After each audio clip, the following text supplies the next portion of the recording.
Let us pray. We give thanks to God for the rich heritage of this province as found in our people.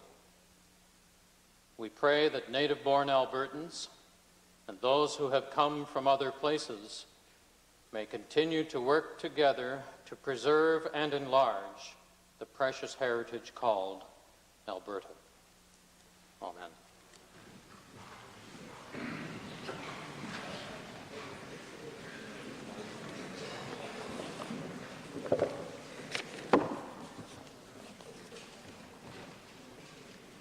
Introduction of visitors. Presenting petitions. Reading and receiving petitions. Presenting reports by standing and special committees. Notices of motions. Introduction of bills. Mr. Speaker, Minister of Culture. I request leave to introduce Bill 33, the Alberta Cultural Heritage Amendment Act 1987. This being a money bill, Her Honour, the Honourable Lieutenant Governor, having been informed of the contents of this bill, recommends the same to the Assembly. The purpose of this bill is to enhance Alberta's cultural heritage through the establishment of the Alberta Multicultural Commission, the first in Canada. The bill also proposes to entrench the concept of sharing our cultural heritage and of preserving heritage languages.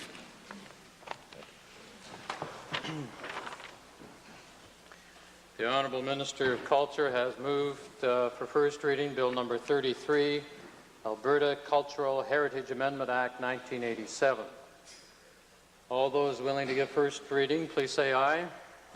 Opposed, please say no. So ordered. Bill 33, being Alberta Cultural Heritage Amendment Act 1987, introduced by Honourable Mr. Anderson, is now read a first time. Edmonton Kingsway. Thank you, Mr. Speaker. I beg leave to introduce for first reading Bill number 264, an act to amend the Mortgage Brokers Regulation Act. This bill will simply strike out the clause in Section 2 of the Mortgage Brokers Regulation Act, which exempts members of the Law Society of Alberta from the Act's provisions. The Honourable Member for Edmonton Kingsway has moved for first reading Bill number 264, an act to amend the Mortgage Brokers Regulation Act. All those willing to give first reading, please say aye. Aye. Opposed, please say no. So ordered. Bill 264, being an act to amend the Mortgage Brokers Regulation Act, introduced by Honourable Member Mr. McEachran, is now read a first time. Member for Little Bow. Mr. Speaker, I beg leave to introduce Bill 214, the Agricultural Refinance Agency Act. The purpose of this bill, Mr. Speaker, is the consolidation of existing agricultural debt for individuals. This bill, Mr. Speaker, would help sincere young farmers whose only fault was that of being caught in an artificial inflationary land boom to stay on the farm and contribute to the health of Alberta.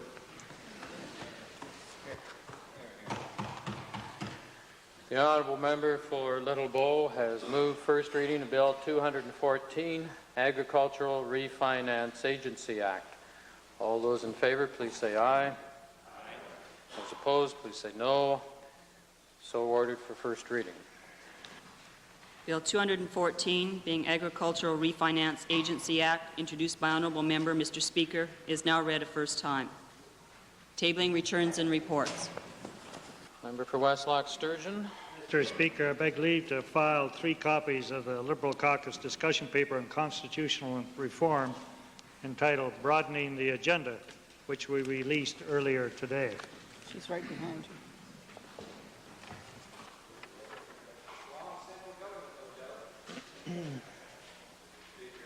I wish to table 4 copies of the annual report for the Alberta Sports Council, along with financial statements.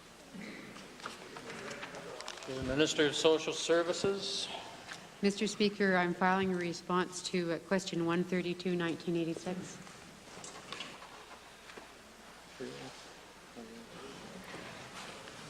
Introduction of special guests.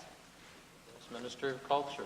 Mr. Speaker, I'm pleased today to introduce to you and to members of the Assembly 5 leaders of ethnocultural communities who are here on this day that we introduce the Multicultural Commission. They are Mrs. Faye de Vries, President of the Dutch-Canadian Club of Edmonton, Mr. Abdul Ramtullah, President of the Ishmaelia Cultural Society, Mrs. Judith Goldsand, President of the Jewish Federation of Edmonton, Mr. Don Lee, Chairman of the Edmonton Immigrant Services Association, and Mrs. Dorothy Enoha, who is Vice President of the Nigerian Association of Alberta. They're in the members gallery, and I would ask them to all stand now and to receive the warm welcome and thanks of this Assembly for their contribution to Alberta.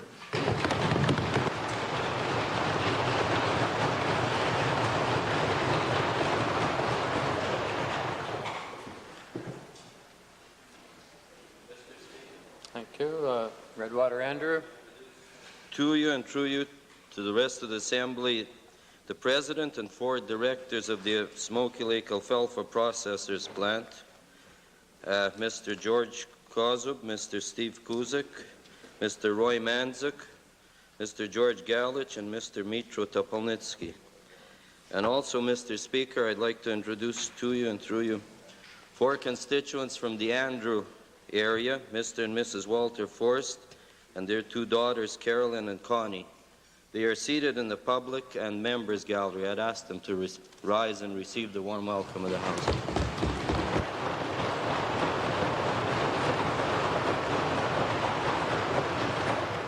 Edmonton Beverly. Thank you, Mr. Speaker. It's a privilege and a pleasure for me today to introduce to you 33 students, grade 6 students from the Elizabeth Seton School, which is located in the constituency of Edmonton Beverly. These students are accompanied by 2 teachers, Ms. Frieza and Mrs. Gorick, and by 1 parent, Mrs. Kay. I would ask the members to rise. They are seated in the both the public and the members gallery. I'd ask them to rise and receive the warm welcome of the legislature.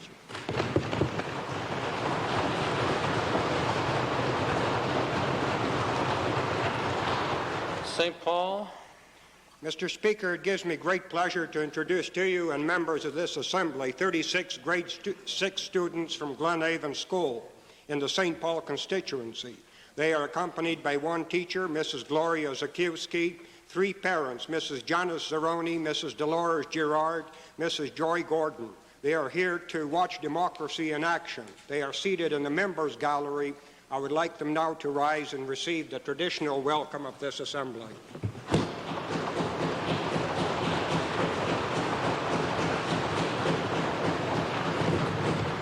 Edmonton Millwoods. Mr. Speaker, I'm pleased today to introduce to you and to members of the Assembly 47 students in the grade 6 class at Satu Elementary School in the Edmonton Millwoods constituency. I'm particularly pleased to introduce this group because I visited the school a few days ago and had a chance to take on your role, Mr. Speaker, as we had a mock debate on the issue of whether or not the government should introduce a new tax of 10 cents on chocolate bars. They're accompanied today by 3 of their teachers, Mrs. Alice Halverson, Mr. Roger Langeray, and a student teacher, Ms. Mary Mayo, and I'd ask them to please rise in the public gallery and receive the warm welcome of the House.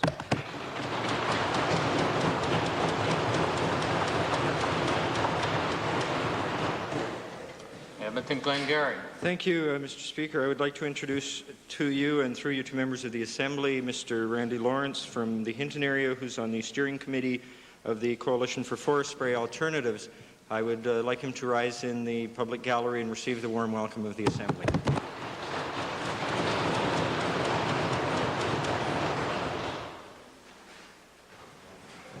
Ministerial statements. Oral question period. Mr. Speaker, I'd like to direct the first question to the provincial treasurer.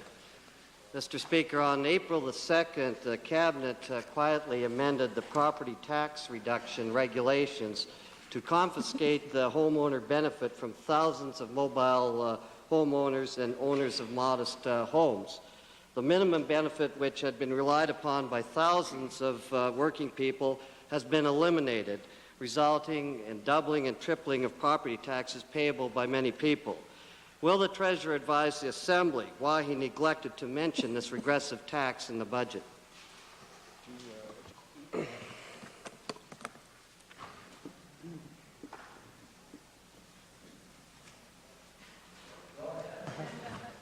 We can answer that, Mr. Speaker.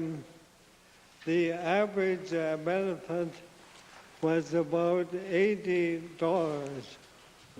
and it's true that many people receive the benefit, but the maximum of $200 is average out to the lower figure for most people. And I guess there would be some extreme cases where that would be some difficulty for the people involved, but for a saving of about $7 million, we thought the average benefit was low enough so that most people could handle it. That's debatable, Mr. Minister, but my question, surely this is a budget item. The Treasurer doesn't seem to even be aware of it, and it's $7 million. And my question is, why was that not part of the budget to begin with? Mr. Speaker, it isn't a question of being aware or not of what was involved in the various elements of the budget.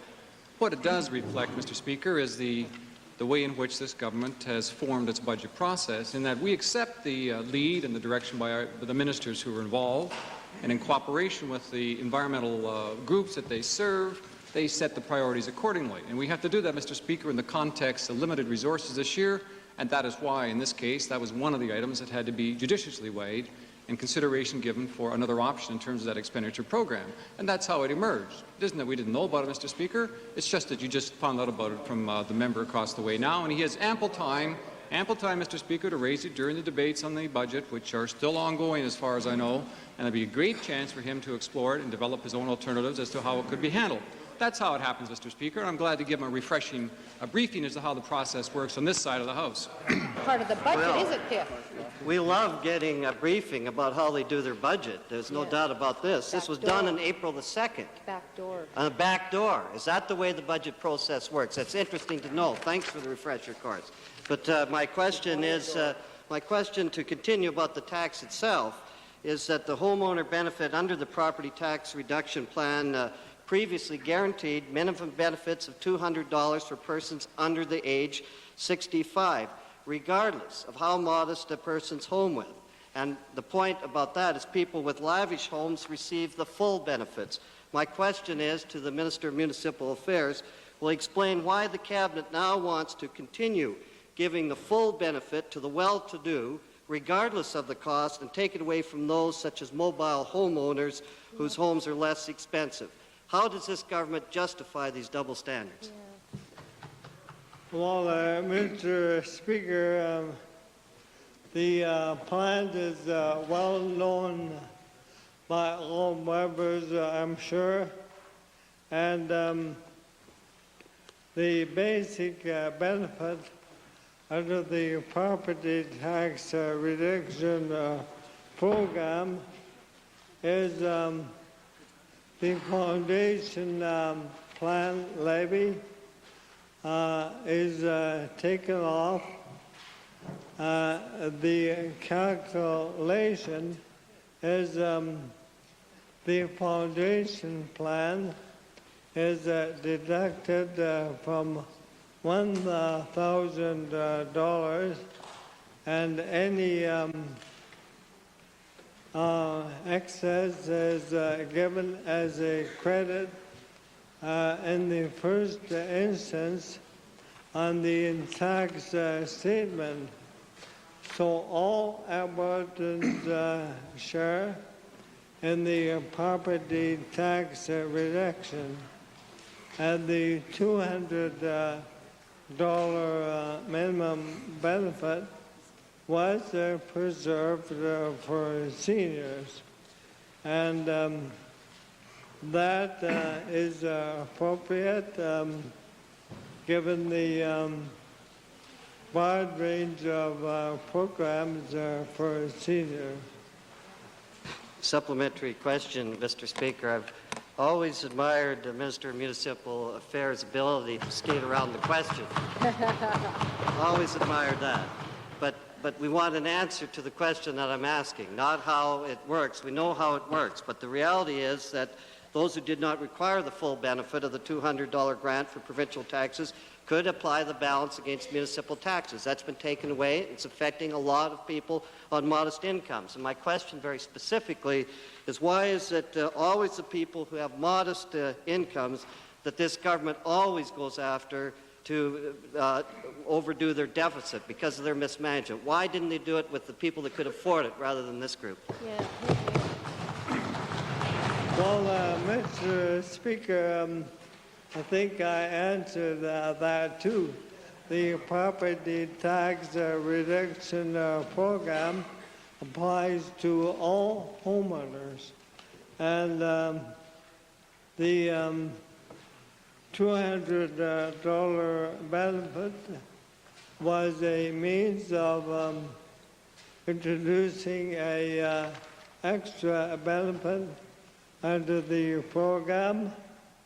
When the survey revealed that the average benefit was so low, and about $6.50 a month, it was deemed that that could be handled by most people, and the adjustment was made to the budget to, as the treasurer said, to apply on other programs which appeared to have a high priority also.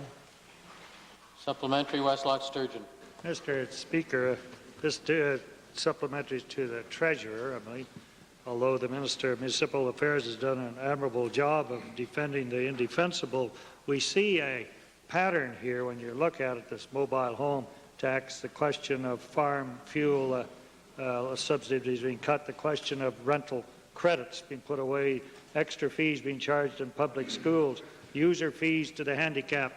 It's a litany that points that this government is directed towards taxing the poor, towards trying to balance the budget on the backs of the poor.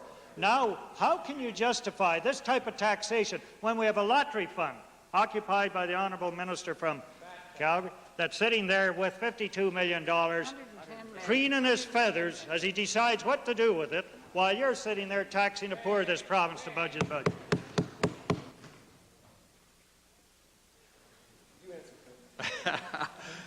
My colleague, the minister responsible for lotteries, probably would like to at some point to correct the factual misinformation which was put forward. Let me deal only with on a more rational basis, with the questions raised by the member from Westlock Sturgeon, where in fact he draws into some dispute the intentions of this government with respect to its fiscal plan to unload the costs on the backs of those who are less able to pay for the services which they're now benefiting, which I think in a reasonable interpretation is what he said, putting aside the histrionics, the yelling and the shouting and running about, which is typical of the member, Mr. Speaker. What this government has done, of course, Mr. Speaker, is very carefully craft this budget so that in fact there is a clear record of unloading the costs from those people who are less able to pay. Mr. Speaker, I reported in this House on numerous occasions, and I will take an opportunity again to outline very briefly some of those which are relevant in that context. First of all, Mr. Speaker, let me be very clear that the Alberta selective tax reduction has in fact taken from the tax rolls of Alberta an additional 250,000 Albertans who normally would pay taxes, who would now either be totally relieved or pay less taxes than ever. Now, Mr. Speaker, that comes to approximately 500,000 Albertans who will be taken from the tax rolls because we are determined not to put the cost on those people less able to pay. Moreover, Mr. Speaker, as all members here will recognize, this province has the lowest tax cost of any province in Canada. Incorporate in that for just a second a very important element. That is to say that this province has no sales tax. Now, Mr. Speaker, when you talk about regressivity of taxation, one must look at sales tax, because it's in fact the sales tax element that really is the one which impinges most on disposable income. This province... Thank you, Honourable.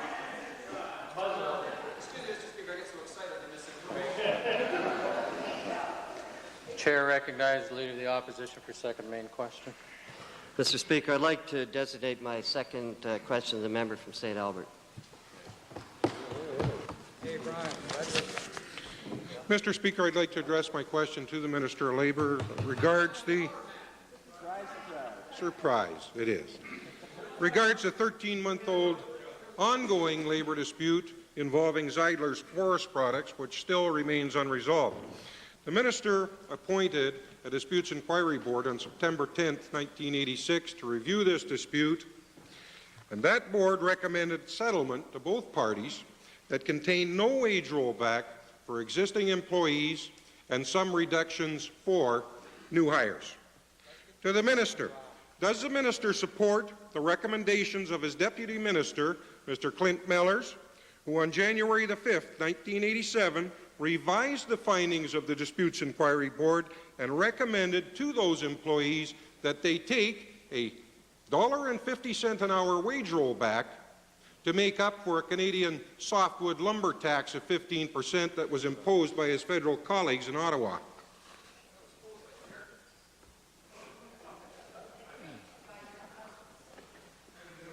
Sorry, Mr. Speaker, I wasn't aware the member was finished with his question. The situation is, Mr. Speaker, as I've addressed several times in this Assembly on prior occasions and outside the Assembly, that we have here a dispute on an economic basis between the employees as represented by their union and the owners as represented by the management group. The economics of that industry are surely a matter for that industry. We've had two attempts to find common ground. The Disputes Inquiry Board, where indeed the union on behalf of the employees accepted the Disputes Inquiry Board decision, the employer felt that they could not. Subsequent to that, the employer did formally suggest that there was a requirement for a further rollback in wages for the existing employees in addition to a lower rate for any new hires. The subsequent efforts by my deputy were rejected by both sides. And as the Premier said yesterday, there appears to be quite a considerable difference of opinion and a distance between the two parties. Supplementary, Mr. Speaker. It's obvious that economics were involved because $1.50 wasn't enough. Does the minister also support his deputy minister's proposal of January the 12th, since that $1.50 wasn't enough, for those employees to take a $2 an hour wage rollback, again using for justification the 15% Canadian softwood lumber tax, that they take that $2 an hour wage rollback?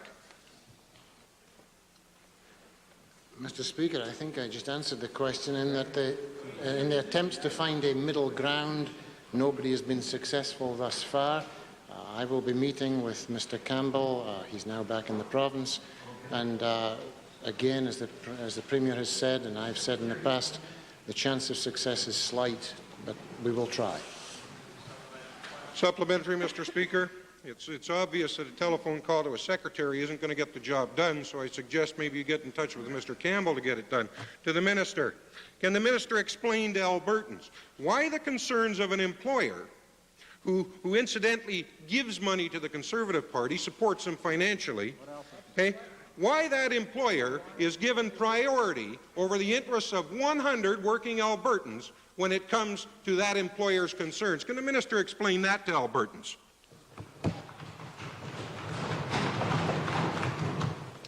Mr. Speaker, the concerns of this government are fairness, but also survival of the employer so that he can indeed continue to employ people. The economics of the individual operations in this province, the economics of industries in this province are of vital interest to all of us, in that if there is not compatibility with the provisions for other industrial members in other jurisdictions, then obviously the Alberta industry will not survive. My understanding is that the employer, and I do not impugn any motives on the employer's part any more than they would on the part of the union, the employer feels that the rollback is required and the union are not willing to settle for the rollback. That's the difference of opinion that exists. Final supplementary, Mr. Speaker. It's interesting to note that economics have everything to do with the Labour Act, and I thought a Labour Act was for working people. Maybe you can remember that in the future. To the minister, could the minister explain how Albertans can expect fairness from this government when it comes to labour legislation in this province, based on his obvious priorities and the Premier's comments yesterday, just how Albertans can expect fair labour legislation from this government when it's obvious they hold labour leaders and union members in absolute disdain? Honourable member, this is a short supplementary, not time for debate. Honourable Minister. Mr. Speaker, unfortunately I can't answer the member's question without going at it with some length. I think that it has been stated quite clearly on many occasions by myself, by the Premier, by other members of this government. This government is interested in fair labour legislation. I doubt if any legislation that is introduced would satisfy the extremes at the end of the spectrum, either on the part of union leadership or on the part of some entrepreneurial business people. I am more realistic perhaps than the honourable member for St Albert in that regard.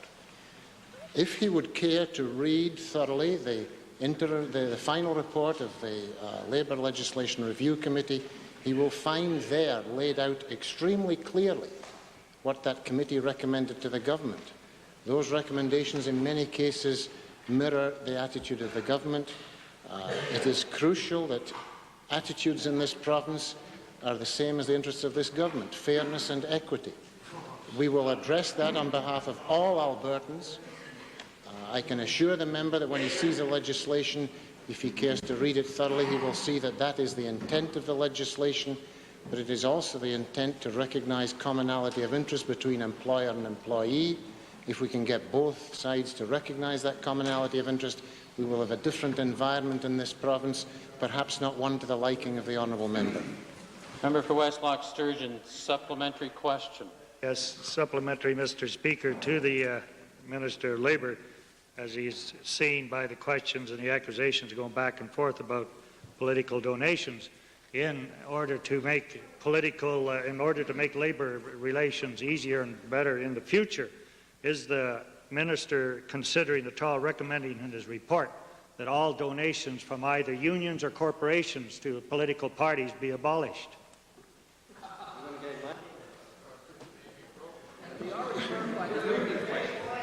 I think the honourable member is into another statute under another minister, but he did address the role of government, Mr. Speaker. The role of government is to provide a fair and equitable environment for employees and employers to relate to each other. If they choose to become organised, and that's the prerogative of the employees, then they do so, and they live with the situation and the rules. The rules will be fair and equitable. The role of government is not to be a negotiator, not an arbitrator. That is between the employees and the employers, and I can assure the honourable member that will remain as the precept in the future. Main question, member for West Loch Sturgeon. Speaker, just going back for a second, for the first time since I've been in the House, I got more help from those over on my left than I did from the government when I asked the government. I'm drying up their political support. Mr. Speaker, this is a question to the Minister of Forestry, Lands and Wildlife, Mr. Speaker. And indications show that this may be a very dry summer and one that may threaten Alberta's forests because of the high fire danger. The fact there's been almost 100 fires already and many times more acreage involved than the same time last year shows the potential, Mr. Speaker, for the bad forest fire season that may be unfolding.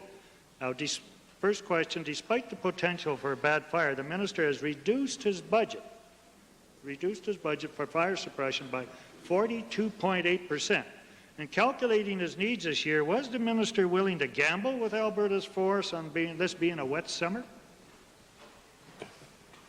Mr. Speaker, last year we spent about $14 million in firefighting, and our pre-suppression units over the last 3 years and our readiness to address those fires has really kept the costs down. The budget this year is equal to last year's budget of what we actually spent. And we have had a very dry season to date, and it is very, I don't think your number is quite accurate at 100, but it's getting near there. There's been about 2,200 acres to date, and the cost has been kept under control by the rapid action of our forces. Mr. Speaker, supplementary, the budget may be the same, but the summer isn't the same, Mr. Speaker. What is the contingency plan, then, if it continues at the present rate? Is the minister going to have any problem accessing or ensuring that he can keep up to the firefighting level that is now being used, continued on through the whole summer? We don't anticipate any problems throughout the summer. Looking back over the years before we had the preparedness units out and working, fire costs were a lot greater in this province, and in most areas we have a 15-minute response time. The key to firefighting is getting there very rapidly and before it gets out of control, and our success ratio in the last 3 years has been proving that. Well, Mr. Speaker, I'm still not getting to the answer. What I want to know, Mr. Speaker, from the minister is when the budget that he's apportioned for putting up fires ends, when it's finished. If it is finished, if the Lord does not do what he says. I know they usually do what Tories say they say. But if the Lord does not do what he thinks in the summer and he needs more money, how is he going to go about getting it?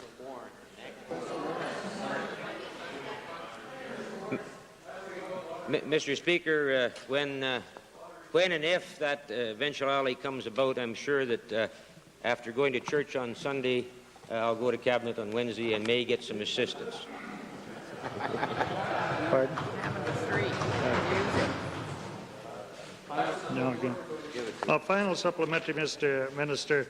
Would not, Mr. Speaker, I'm sorry to the Minister, would not it have been more sensible and more honest with the House if he'd have to ask for a maximum budget at the very outside rather than this and then hope and pray that he can get through?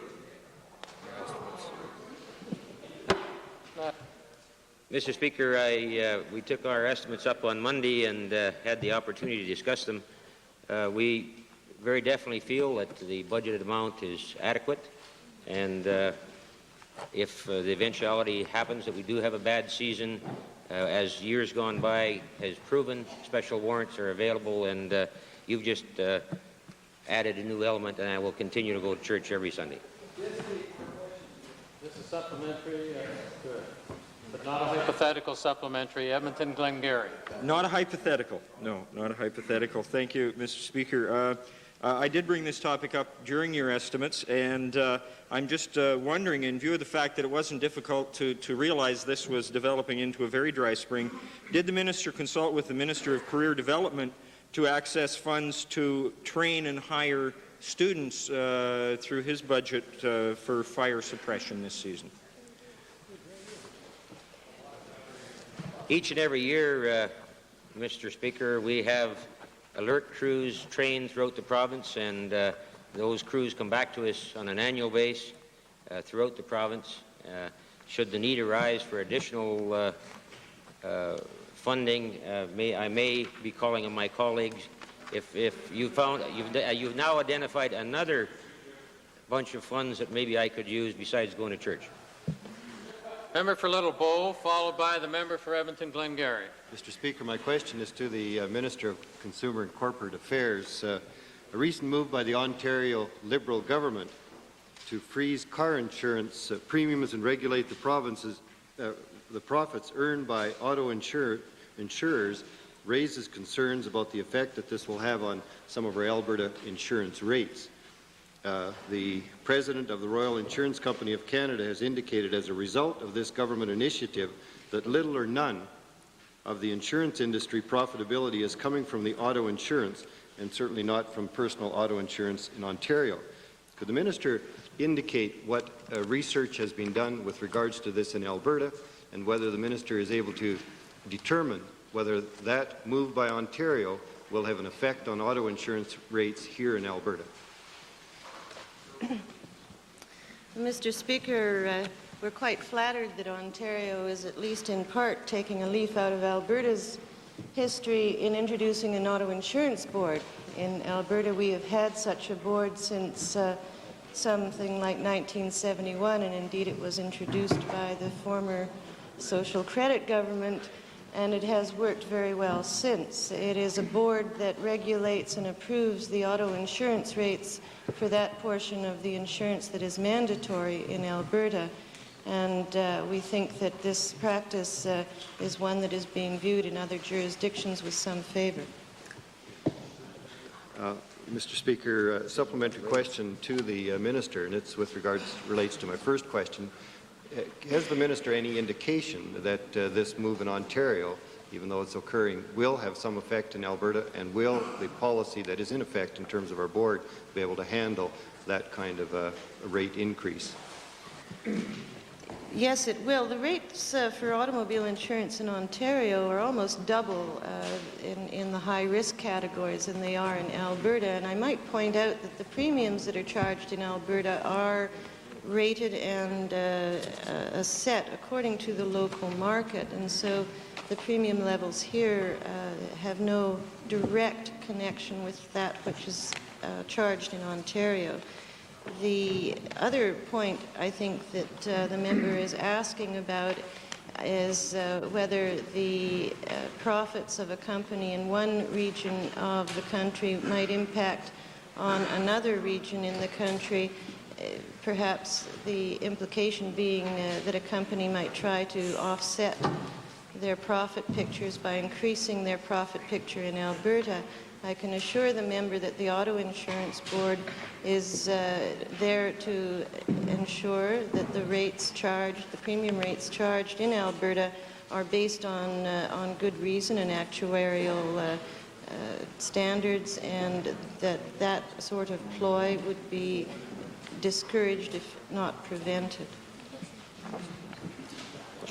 Edmonton Belmont supplementary. Thank you, Mr. Speaker. To the Minister, when will the Minister tell the industry that it's time to stop discriminating against male drivers that are under the age of 25 and offer them fair and equitable rates?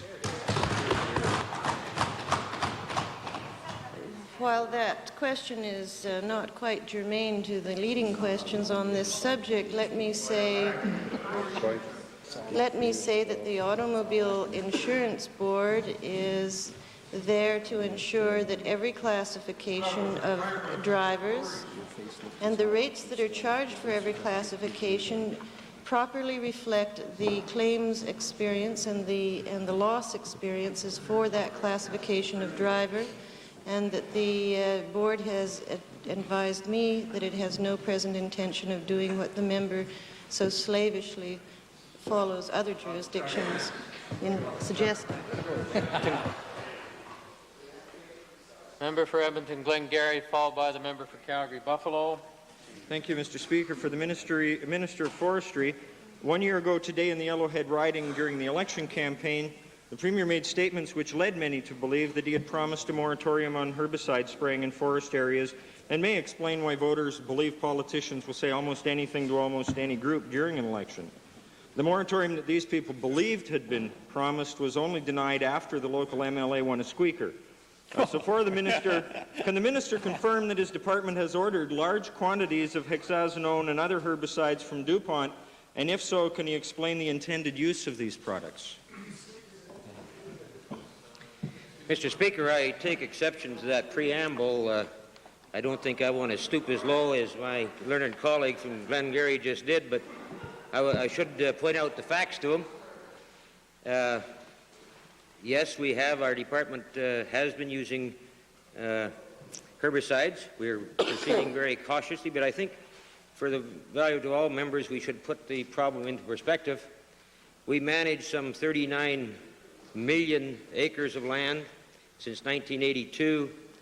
Since 1980, we've only had treatment on about 2,300 hectares. That's quite a very small portion of the province. Throughout Canada, it's been used a lot more extensively. And we are proceeding very slowly and cautiously. We're using ground application only. And there's most of the projects we're going to be using that on as our legitimate research projects. With reference to your comments in the Hinton area, looking back, I can only see about 12 hectares in 1985 in that area were handled by the department. Maybe others did. I can remember during the election an application coming through. It was not sufficient. They were looking at spraying of a quarter section of land, and the application was put in just during the election, and I wonder why we received it. Thank you. Will the Minister ensure, in that case, that there will be no more experimental spraying until the research that he's just mentioned is completed, evaluation of it has been done, and it's been subjected to meaningful public hearings? Mr. Speaker, on each and every application, I've said in the House before, we have local meetings to make people aware of and give them an opportunity to show their concerns. We inform the public at those meetings what we're intending to do, and in all cases in the last 3 years, we have had no major problems with the public in that area. As I've said earlier, these are ground applications and are very safe, and there's a lot to be learned in the research we're doing. A good amount of local input comes into that through those public meetings, and we intend to proceed on that basis. Thank you. Okay. We'll experiment with the whole province, I guess. For the Minister, I'd like to look at a contradiction between what he said in the House.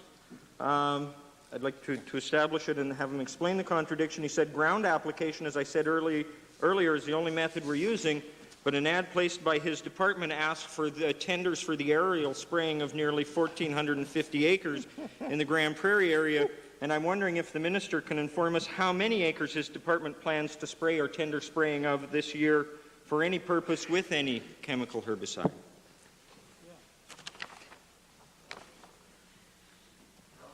The number of acres that were approved last year, there's quite a number that were incomplete that will follow through this year.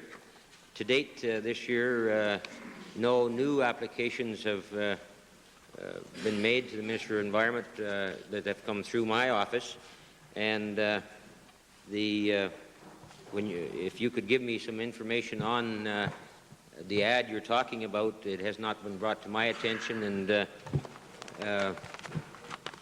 there has been no approval go through me that I know of applicable to aerial spraying. It's Saturday, April 11th, and I'll make a copy available to the Minister. I'm wondering, he mentioned the Minister of Environment, if the Minister of Forestry or the Premier for that matter, do they still think as highly of the Coalition for Forest Spray Alternatives as they did during the election campaign, or have they adopted the publicly expressed attitude of the Minister of Environment when he said on March 16th, in many ways the most dangerous entity that can be found in a democracy, the single-issue interest group?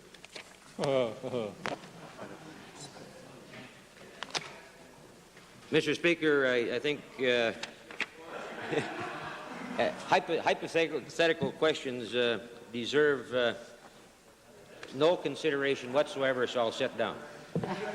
Minister of the Environment. Mr. Speaker, I'd be just delighted to supplement the response from my colleague, the Minister of Forestry. And perhaps I should, Mr. Speaker, I just would like to read in the record a extract from a letter written by the Coalition for Forest Spray Alternatives to the Premier, when I quote, "That Environment Minister Ken Kowalski is now starting to put his department's guidelines for open houses in writing as a sign of progress," end quote, and on it goes. In addition to that, Mr. Speaker, I'd like to point out as well that in the last number of days, I've had a very excellent opportunity to meet with the Environment Network in the province of Alberta. And when asked by a representative for the Coalition for Forest Spray Alternatives what the government's policy was with respect to the issuance of forestry spraying permits in the province of Alberta in 1987, I delivered the government's position with respect to that, and I received a very positive nod from the lady in the audience. Now, I simply don't know what it is that the member from Edmonton Glengarry is yapping about today.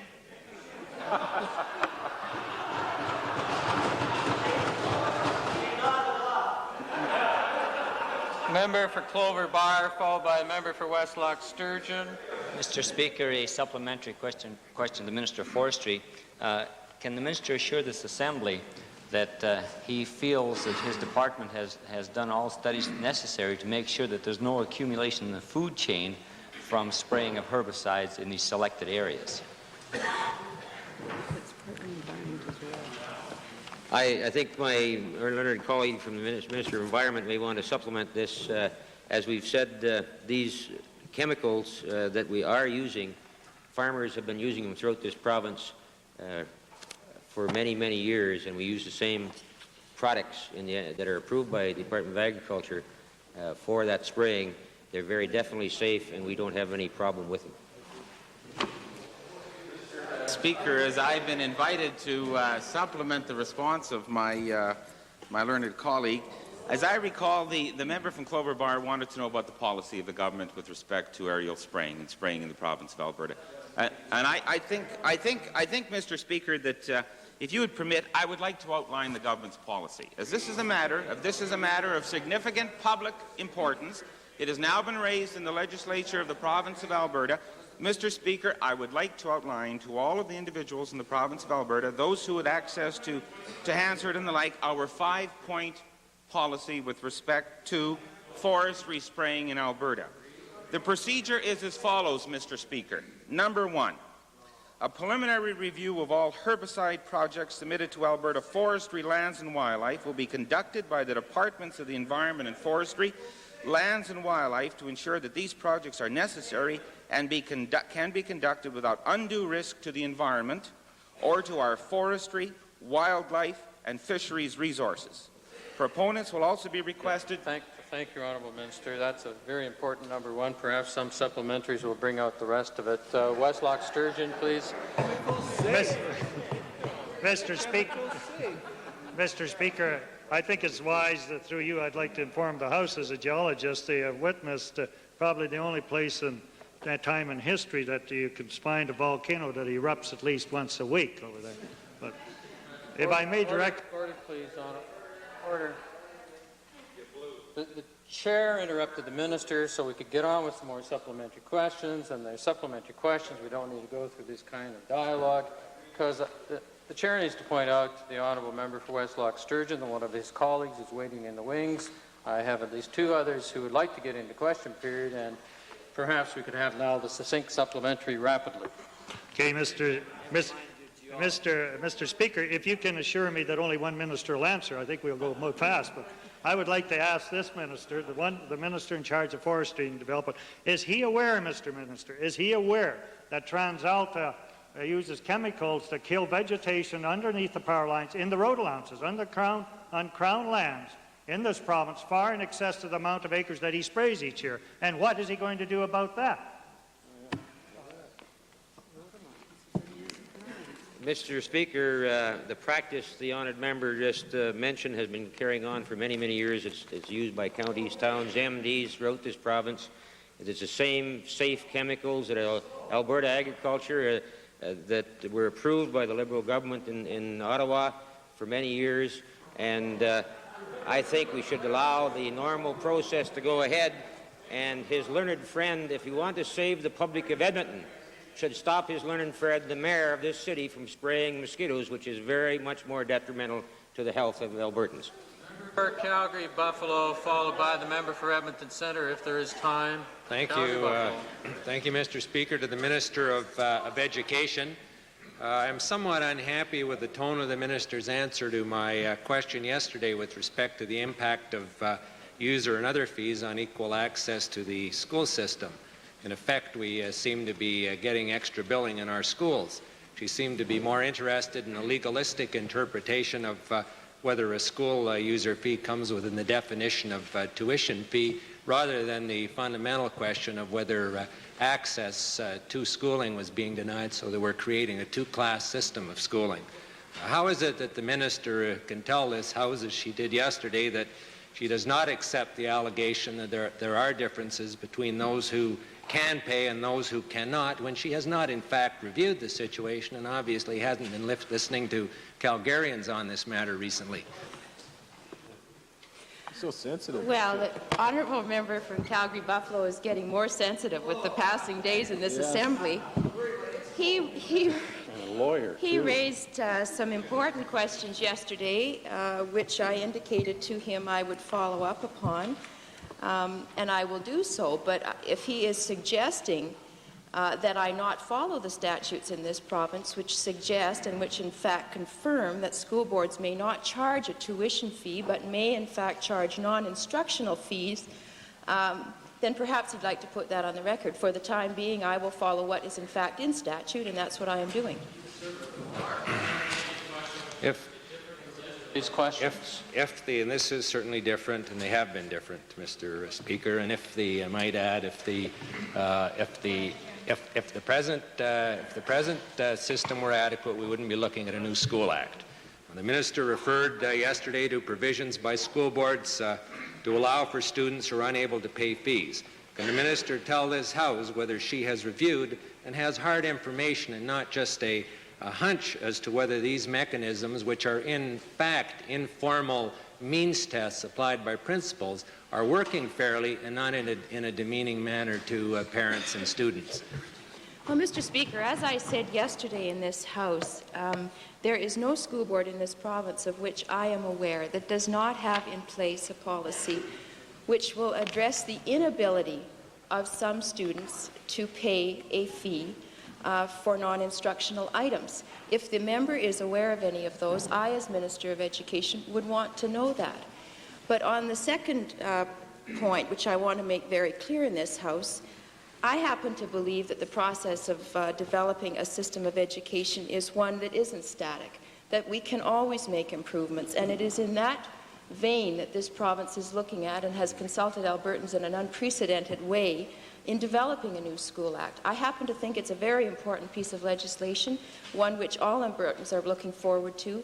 It's not because, as the honourable members suggest, that the system is all bad. It is simply a matter of saying that there can be improvements made, and that is what we are looking towards, a statute that will address the education system in the year 2000. Thank